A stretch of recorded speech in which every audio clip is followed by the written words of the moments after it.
My name is Hector Burns. My father's name was Oscar Burns. My mother's name was Mabel. And my grandparents were Edward and Harriet McLean. I was born 1950, November 8th. I was born in James Smith, I believe. I got married June 22nd, 1973. I have 2 boys, 2 girls. I have an older son named Hector. The next in line was my daughter Tiffany, and my other daughter Carol, and last of all, Kenny, who is now Ollie. I have 10 grandchildren. Also, I have 8 great-grandchildren, and that's the extent of my family. Also, I have in my siblings, I have 3 brothers and 4 sisters, and numerous nephews, nieces, and so on. The history of James Smith, to my knowledge, the history of James Smith, like elders have never really talked about the early times of the reservation. I don't know why, but a lot of our people back in the day, we were a very poor people. There was a lot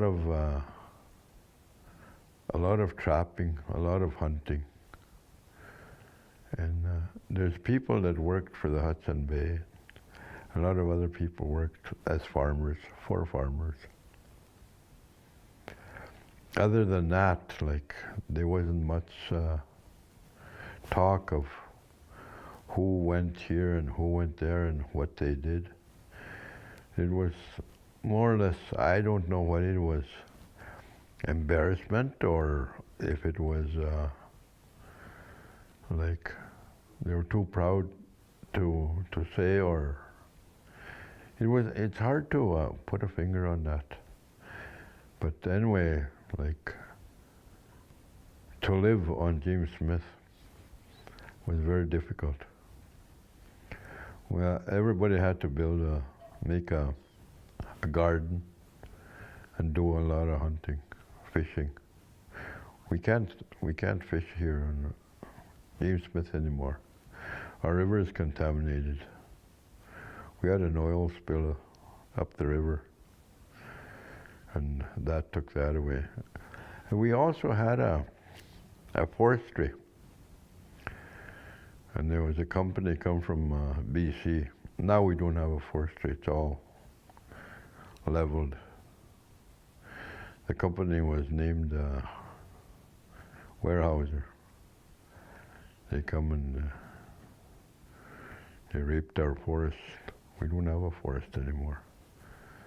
You drive on the main road from Melfort to Choiceland, you see a forest, but if you go beyond 200 meters, there's no forest. It's all barren land. And I went to Hudson Bay to a trappers meeting because there was no trapping here. There was no forest. So, but we have, from James Smith, we have a trapping block over there. And there was a meeting about harvesting the trees. And I listened. Then the question was asked if Weyerhaeuser could come into Hudson Bay and start harvesting. So I stood up and I talked a little bit on that. The first question I asked was, why did you cut all the trees down in our forestry, Fort LaCorne Forestry. There was no reply. Then the next question I asked, how long does a tree, you say you're going to put in seedlings, how long does that seedling take to be tall or taller than a moose? I want to know how many years that moose is going to hide. And where is that moose going to hide? Because they're going to be extinct if they're in an open area. And Weyerhaeuser couldn't answer me that. So I asked the conservation officers. They had no answer. So the talk of Weyerhaeuser was kind of dropped at that moment. So that was fine with us. But later on, Weyerhaeuser moved in there without notifying anybody, like any trappers, or they just probably took it upon themselves to move in there, along with they called them DNS at that time, Department of Northern Saskatchewan. So that's where it's at right now. So they're probably land clearing like the way they did here. And that's, as a child, I lived in Hudson Bay. And there was nothing but trees. Wherever you went, nothing but trees. And also I drove around here.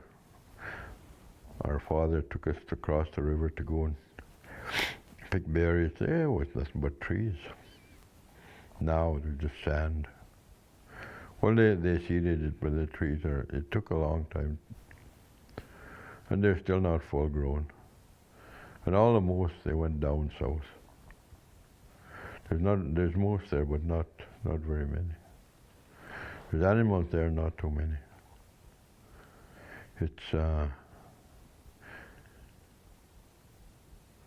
It breaks your heart to see that, you know, because that was our livelihood, but it's gone. So the damage is done. There's no more damage to be done. It's finished. I don't know how we're ever going to get our animals back in that forest, if there is ever going to be a forest again. And the white society, they never once think of our native people.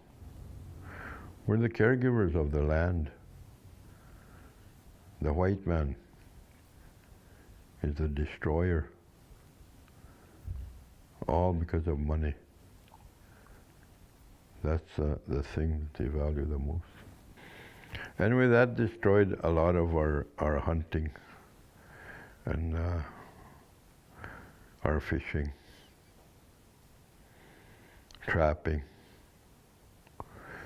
So it more or less put a stop to all the trappers in this area, James Smith. We still had trappers in Hudson Bay. When I was a kid, we had a cabin in Hudson Bay. It was a one room cabin. We all stayed in one room. You go to bed at night, it was nice and warm. When you woke up in the morning, everything was ice. There was no water. Everything was froze. That's how cold it was at night, inside. But by 10, 11 o'clock, everything was normal again. It was warm in the house. The ice was thawed. We could live normal there for a few hours. It was a hard life. We used to have to haul snow to make water. My father hunted squirrels so he could sell a pelt for a couple of dollars. He hunted moose, elk, deer, snared rabbits, hunted squirrels. He trapped. That was our winter. In the summertime, he worked for the railroad. He was a foreman. He had 2 crews that he had looked after. So we had a good life, like during the summer.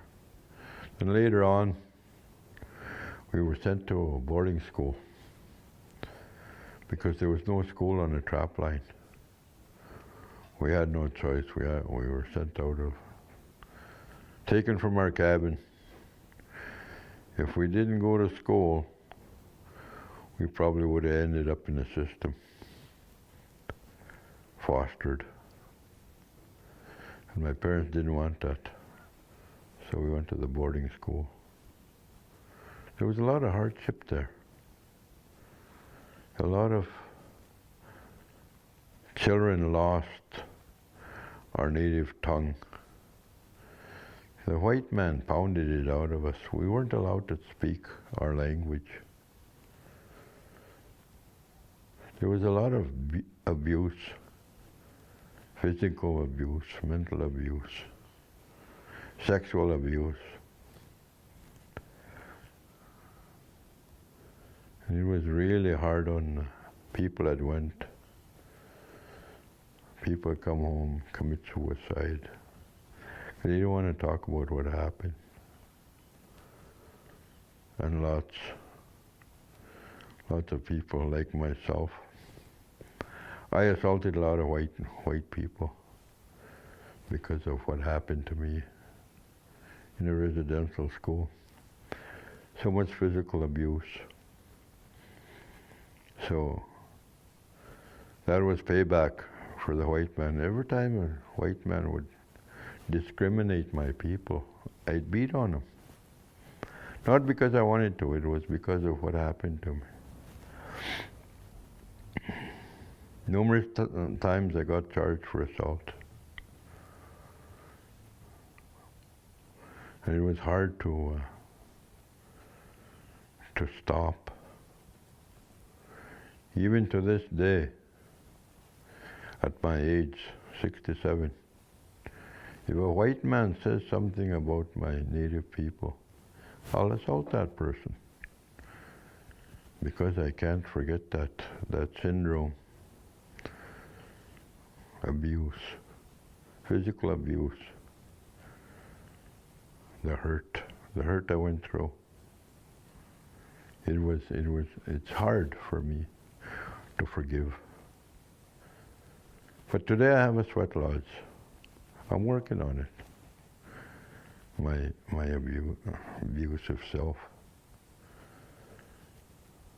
But with my children, it helps me. It helps me deal with that.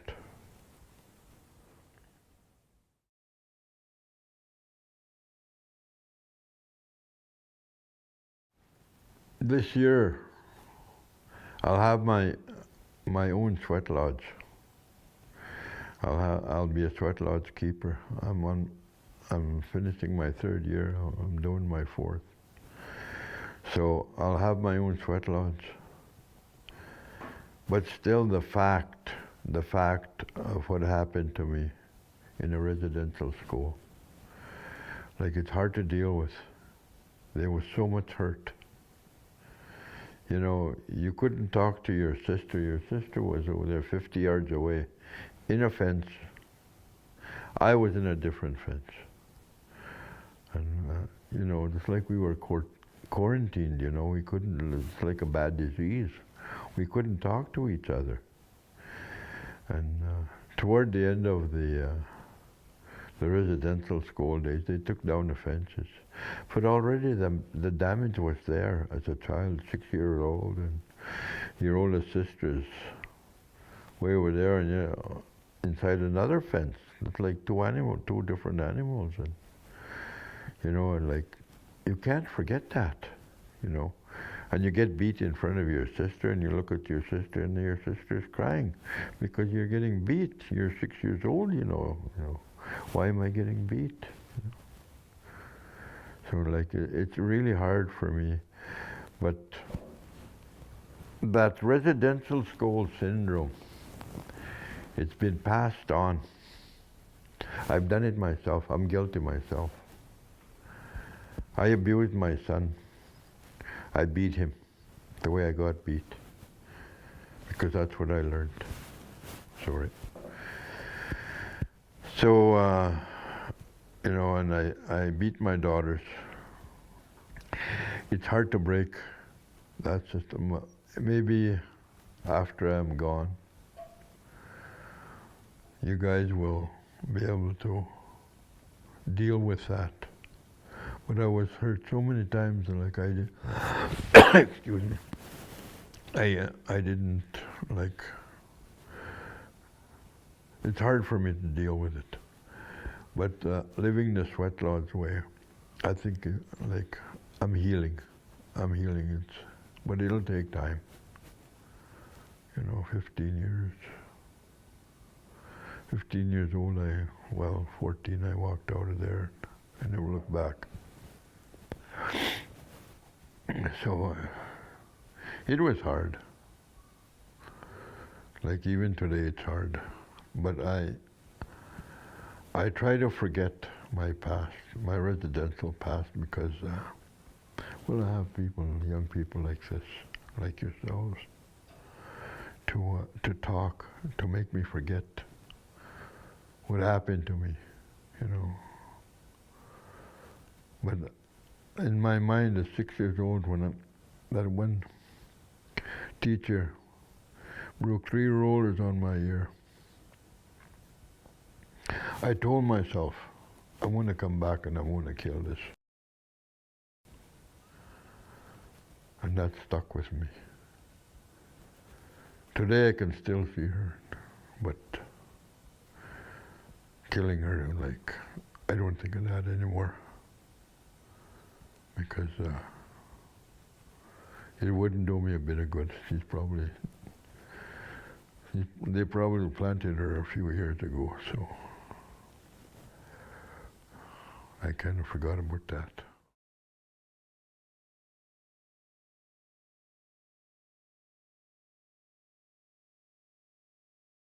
In my teenage years, we had a cross-country team.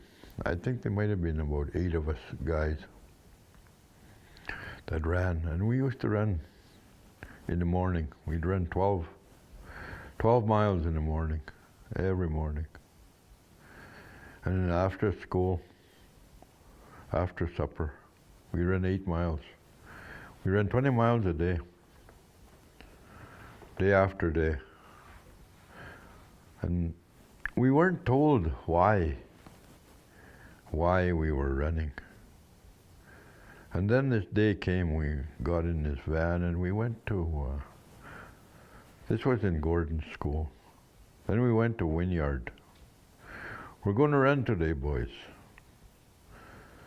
So we were going along. And he said, we're running as a team. So we got to try and run together. But there was 2 of us, older guys. The other guy was about a year older than me. So we got to the meet, and these guys come over and said, they started running. So but we were already in our running clothes. So we took off, we chased them. How far ahead are they? They're about half a mile. So me and this older guy, okay, let's go. So we ran as fast as we could run. And we caught this guy up. He was like about 18 years old. We caught him up. We were still like 500 meters from the finish line, and we raced him. When we hit the finish line, we hit that finish line together. The older guy from the school there, he beat me, not by much. And we left the white guy. But we were right together side by side. We looked back, the other 4 guys were behind us. So out of 7 people there, 7 racers, there were 6 of us together there. And we won that race like by about 3/4 of a mile, even though we were half a mile behind. We won that meet. So then we weren't given nothing. The trophy went to somebody else. We were told we couldn't get a trophy because we were in a residential school. We had our own trainer, and these other guys had to train by themselves. That was the excuse they gave us. But in our hearts, our white coach told us we were the winners. We were the champions. We were the provincial champions. That was good enough for us. We didn't need no trophy. We didn't need no ribbon. And we were happy. Later on, we decided we're going to run away. I don't know, it must have been a month later or something. So, this older guy says, I have a sister in Fort Capel. Well, there was 2 of us from James Smith here that were on that team. Then we talked about it. And they said, they'll look for us running that way. We'll run to Fort Capel. It's only 70 miles. Okay. We agreed. So that's one Sunday afternoon. We went to the bush there and we took off from there. We ran. It must have been like Sunday about, I don't know, must be like 2 or 3 o'clock. The next evening we were in Fort Capel, running on a pavement. We had our cross-country suits on, so people wouldn't think we were running away, running down a main highway. People would just look at us. They didn't know we were running away. So we got to this guy's sister's place. What are you guys doing here? Oh, we ran away. He kind of laughed at us.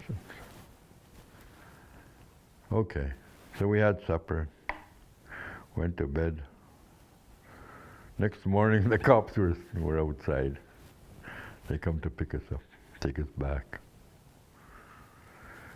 And we're on our way back, and we're joking around, laughing. Boy, we ran for nothing. We thought it was a big joke. But that was a good experience. We ran cross country. We didn't know where we were going, but we knew where we were going. We didn't know the land or what, but we knew which way was east, south. So we just used the sun when we were running. We walked across the field, we jumped fences, yeah. We slept, yeah. We're in a wide open area so we could see somebody coming. If we seen somebody coming, we'd be able to run to the bush. Like. It was quite an experience.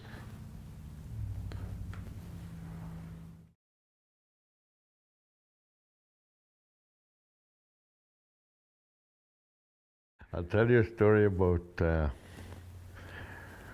that time the power went out.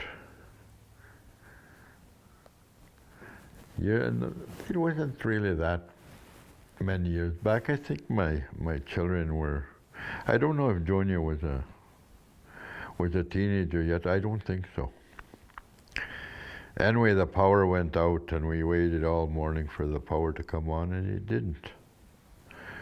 So I went in the house, I went and got my shotgun. I said, kids, we're going to go shoot some ducks. We have no power, so we have to go back to the old ways.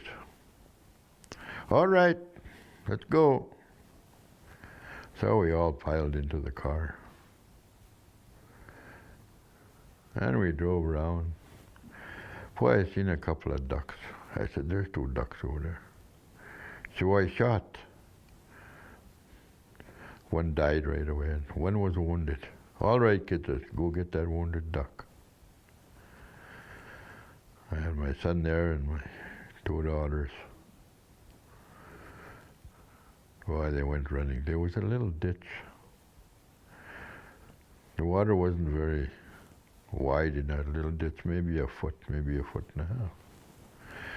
And that duck was running along the bank, and they chased this duck. Why, the oldest boy, he just about caught that duck and he jumped across the water. They jumped across the water and they chased him. So that duck sat still.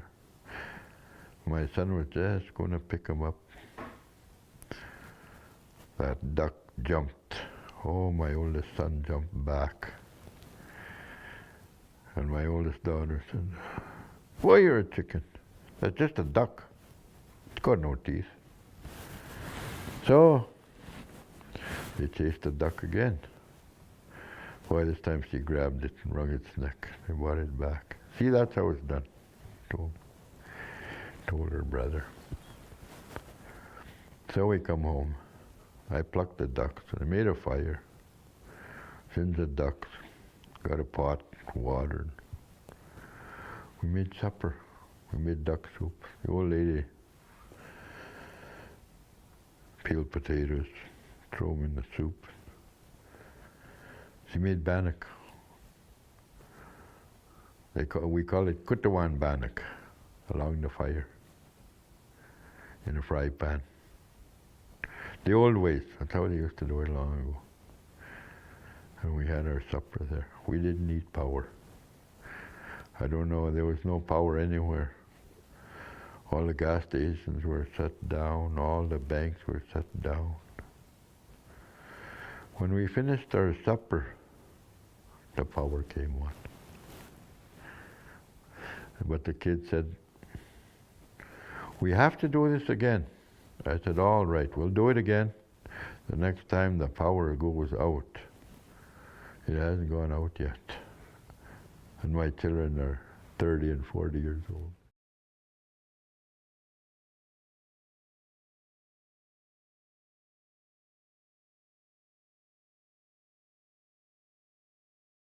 I had this friend. He passed on just lately.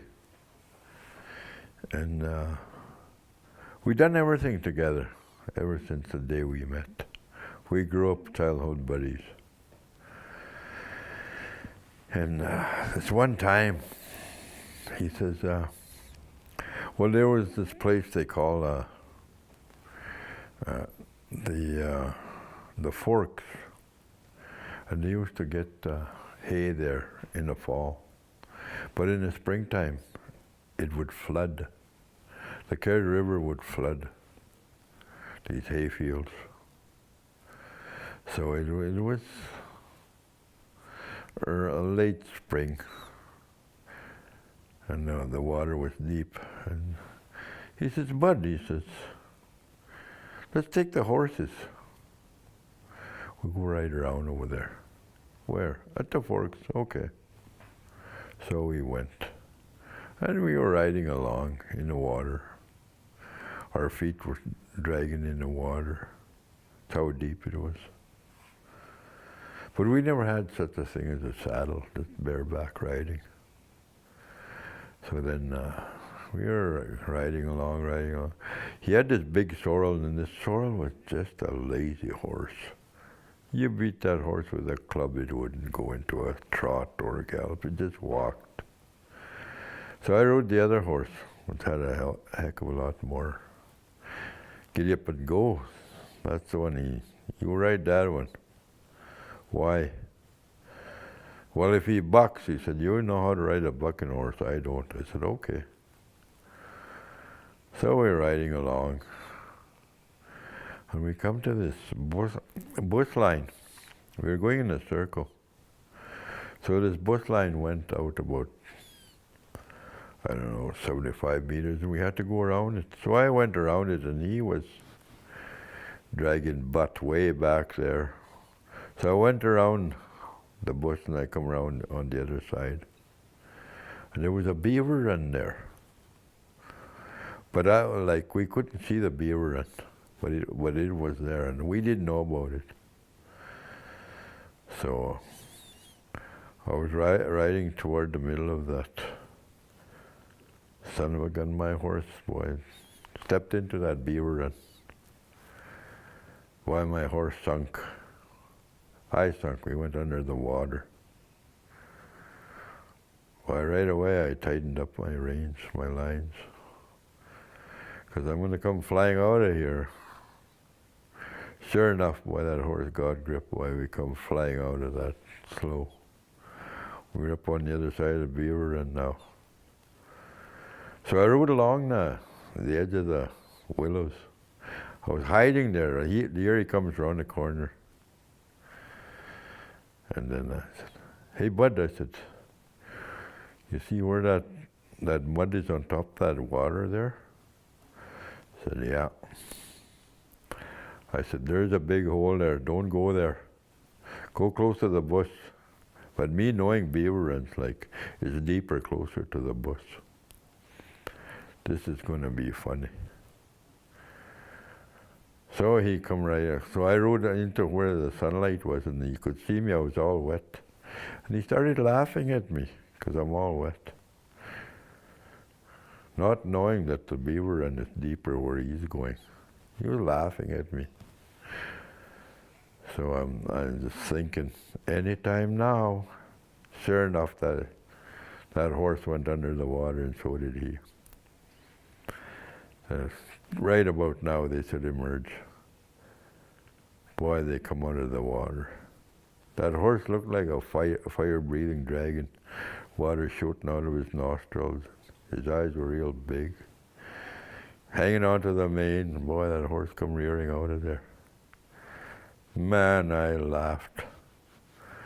And I rode away. I rode to the field, and I went and sat in the field.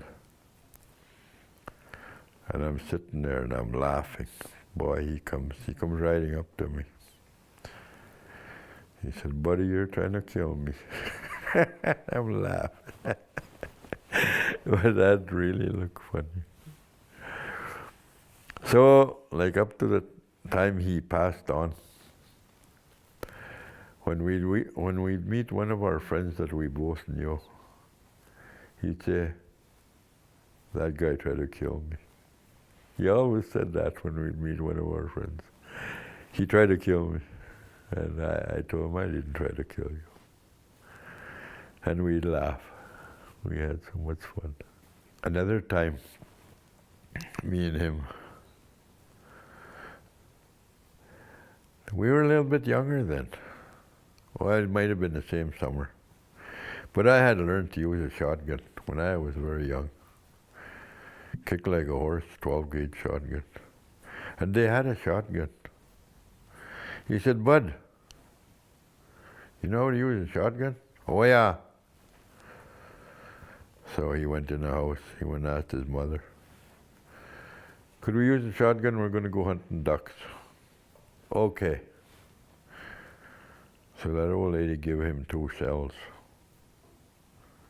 So we went walking. And this was around maybe June. The grass was already tall. But there was still a lot of water. The water was still quite high, maybe a foot deep where the grass was. So it was one of those old shotguns. It was a 3-piece thing. It had a handle, a barrel, and a stock. And it came apart. You used to have to turn that, where you load it from, turn it to one side, And the gun would crack in half, but it wouldn't come apart, but they call it cracking in half when you loaded it. So anyway, I loaded the shotgun. And then, well, we heard these ducks. We were bent over, we were crawling. We were walking in the water. And I looked up, and I said, those ducks are over there. And I told him where they were. Okay, I said, you shoot them. You ever shoot before? No. You shoot them, I said. Kill your first duck. Okay. So I cocked the gun. So it's ready to fire now. So he goes bending over, goes walking toward those ducks. He turned around and he looked at me, and I waved I nodded my head. Boy, and he lifted up that shotgun and he was peeking.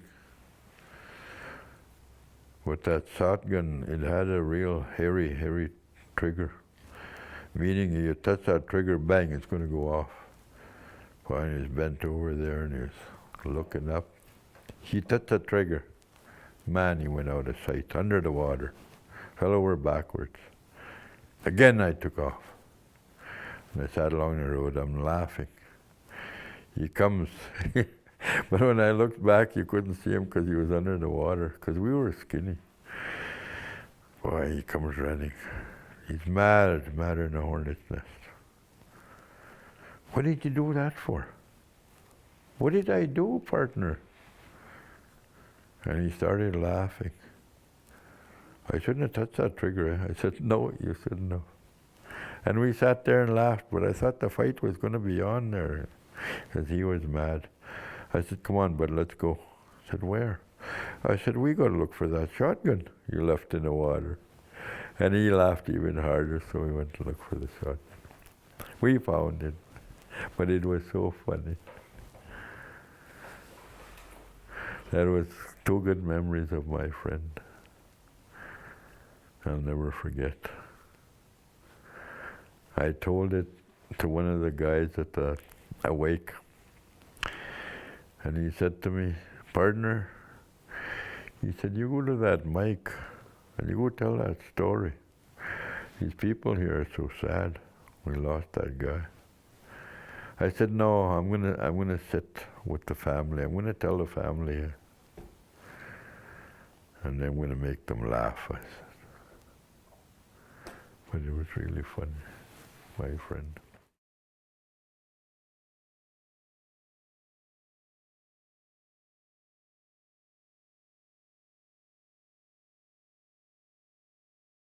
From my youth to this youth today. Well, when we were young teenagers, even before, we always done something. We walked, we played, we ran, we visited. We done a lot of things with our friends. We met someplace with and today now, the same youths, if I was back, if them youths were today that were back in my time, they would have done that. But today, they have these games. They have the cell phone. That's all they do. They go to town, they walk down the street. That's all they do. They don't even look up for traffic. There's no ambition with the children today. Very, very lazy. We had to haul water. We had to chop wood. We had to do everything, all the chores, because the dads were out working, trying to get money to feed the families. So we had to help our mothers. We had to work hard. And now today, the fathers, the grandfathers, they feed those youths. When I was 15, I was working. I quit school, I went to work. A lot of these children today, They quit school, they sit around at home, and that's what they do. They play games. You try and get them to work, they get angry, they get mad. And my grandson, I told him, you know, if you don't work, you can't eat because you have nothing to purchase food with. So in order to have money, you have to work so you can eat, so you can feed your woman, so you can feed your children. Finally, I think it started sinking in. He finished school, he graduated, but he didn't want to do nothing. He wanted to live on welfare, and welfare is not the answer. I told him, you'll never have a nice car. You'll never be able to go to the movies because you're broke, because you don't want to work. And I try to teach my grandson that. And other grandparents should do the same. But no, they take up for their grandsons, granddaughters. My wife, Diane, she takes up for my children, my grandchildren. That's not the answer, I said. She thinks that we should be feeding those kids. No. The answer is no. Who's going to look after them when we pass? When we're dead and we're gone, who's going to look after those youths? They'll be parents, adults, and with knowing nothing, no knowledge of how to work, where to get food, how to get money. There's no knowledge of that. And we have a lot of that. I'm sorry to say, in my community, we have a lot of that. And we have to try and correct it. As older parents, grandparents, we have to get those kids motivated. And letting them play those games is not the way to do it. You got to kick them out of the house. Tough love. I told my grandson here the other day, I said, son, you got to get out and feed that baby. You got to get a job. I said, pumping gas, that's not a job. Either do that or get an education. Finish school, graduate. Get her done and move on. I said, you moved back to my house. You ran away when I tried to discipline you. Your mom went to your side and she helped you get away from me. Now, I said, you wore out all your welcomes. You have no more welcomes. Where do you go? To the guy who was going to beat on you, and you ran away. But if I would have beat you then, I said, you would have been a good man today. You would have known time to move. But you don't know how to move, I said. You don't know how to do nothing. That's what I was trying to teach you in your early years. It's hard. It's hard to discipline somebody. But I've told parents, if you don't discipline that kid, you don't love that kid.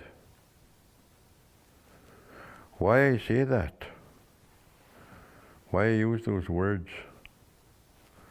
You don't love that kid. You're hating that kid because you're teaching that kid not to fend for themselves. But if you give them tough love, get out. Go and earn your own sandwich, your own bowl of soup.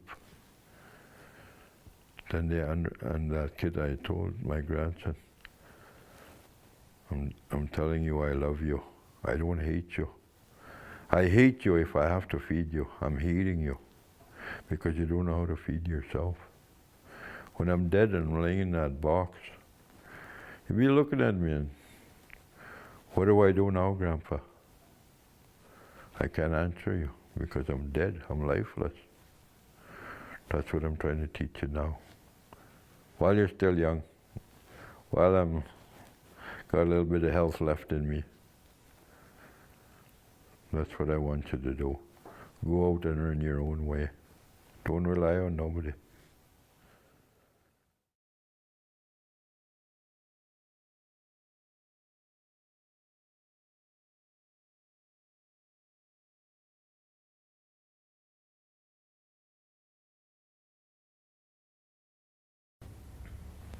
Well, my life has changed from the horse and buggy days. That was our travel when we were children. We didn't, well, not right at first that my father had a vehicle. But when we lived in the horse and buggy days, like, we never ever dreamed that we'd be riding in a vehicle. We thought we were going to live in that. Ride in that horse and wagon for many years. But my dad, being a good provider that he was a drunken man. My dad drank. He celebrated the sun came up. He celebrated the sun went down. But he always put food on the table. We never went hungry. Getting back to this technology thing here. When I was a kid, 10 years old, when we moved from the trap line, there was no power in James Smith. We might have had 2 houses with power. And we might have 2 houses with TVs. And we had 2 telephones. One at Gilbert Sanderson's, where the Marians live. And we had one up north here where that big pine tree is. It was called the farm, I don't know. Some guy from, some white guy lived down there, and he looked after, there was sort of a band farm there. And they had a phone. Those might have been the only 2 phones. Then later on the TV came, black and white, 2 colors. A color TV, 1 color black, 1 color white. And then we had radios. Oh, the radios were like 2.5 feet high by 2 feet wide by about a foot thick. And they had a battery. It was like a small car battery. And 1 station, I think we had 1 station.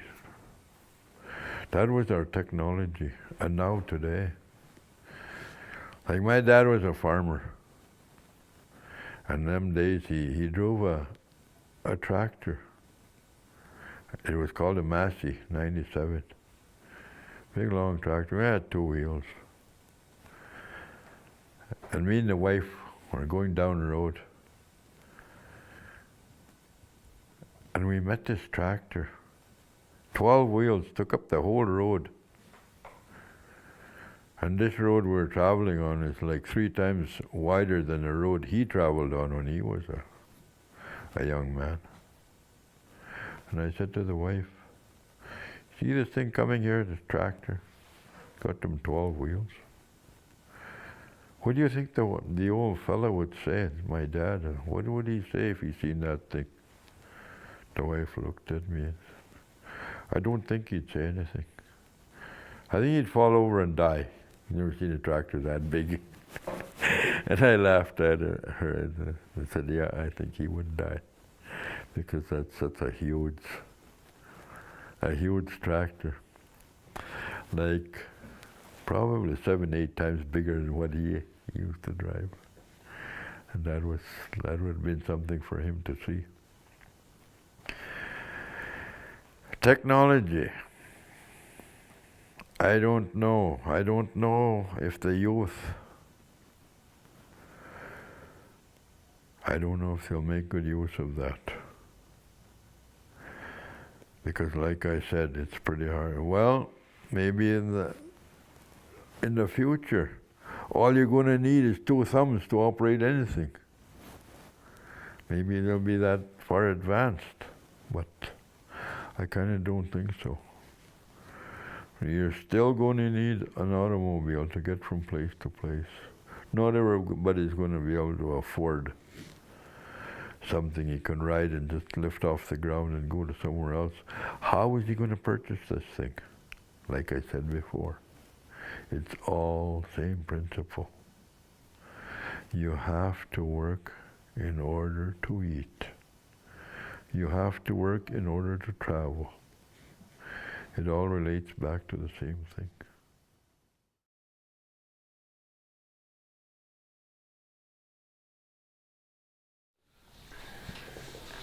Okay. That's pretty simple. Stay in school, get an education, and be ambitious.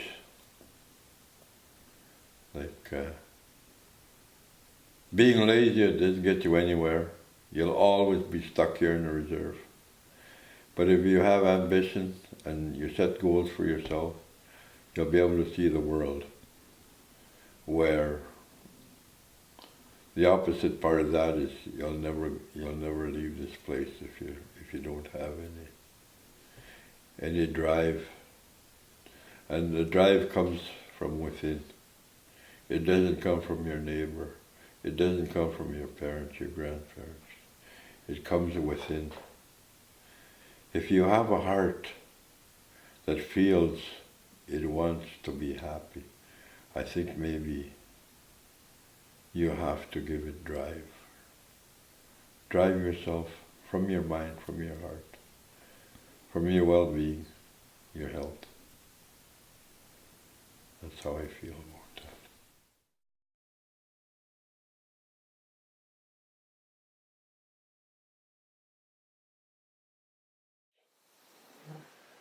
Well, I'm glad I'm here to do this interview. It's something I want. I would like to write a book, and this is a start of that book I want to write. But this book I'm going to write, it's not a serious book. It's about things, funny things that happened in my life, my friends' life, my relatives' lives, my cousins' lives, my parents, my grandparents, and people that I've met, the funny things they did. That's what's going to be in my book. It's not going to be about self-pity. It's not going to be about serious things. Because in my life, I've always learned to laugh. At times I got angry, but when I didn't have my anger, I liked to laugh. And I like to make people laugh. That was my life. I've done a lot of numerous things in my life. I think my life is full. You know, I was a rodeo guy. I drove chuck wagon, I drove chariot. I rode bulls, I rode horses. I played hockey, I played ball. We had a good team here one time called Redmond. I played for them. I played ball in Manitoba. I've done a lot of things. I played golf. I like to play, but I worked hard. I work hard for all my play. And I hope. I have my oldest son. He's like me, he's a laborer. He likes to do labor jobs. He doesn't want to work behind a desk. I've never wanted to work behind a desk. I was an outside person. And I still am today. I hate the cold, but I still go out. And I have a wife that's she's not very healthy right now. But she's getting old, so am I. But we try to enjoy our life with our children, our grandchildren, our chapans. And we're open to the community. We go with the community wherever. We go watch hockey. I still go to dry dances. I enjoy dry dances. That's where I'm going when I'm done here. And to everyone out there, work hard. Get your children to work hard. Get your grandchildren to work hard. Don't rely on the welfare system. Get out there. Work hard and enjoy life. That's all I got to say.